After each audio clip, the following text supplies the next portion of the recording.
Խելացի լուսացույցների հետ կապված ասեմ, որ այս բանին ինչ է կատարվում։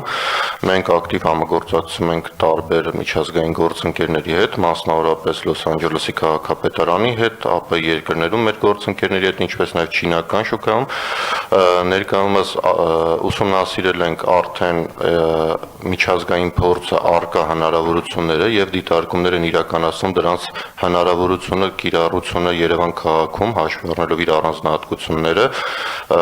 Նշեմ նաև, որ բացի խելացի լուսացույցներից միաժամանակ աշխատանքներ են տարվում հասարակական տրանսպորտի կառավարման համակարգերի ներդրման մասով։ Հենց վաղ առավոտյան նորից հանդիպում ունենք առցանց Լոս Անջելեսի քաղաքապետարանի մեր գործընկերների հետ։ Ենթադրում եմ առաջիկա ամսվա ընթացքում ընդհանուր պատկերը արդեն բարձ կլինի հնարավորությունները կիրառության եւ արդեն կանցնենք մրցութային գործընթացի անպատասխան լուծումների կիրառման մասով։ Շնորհակալ եմ արձագանք։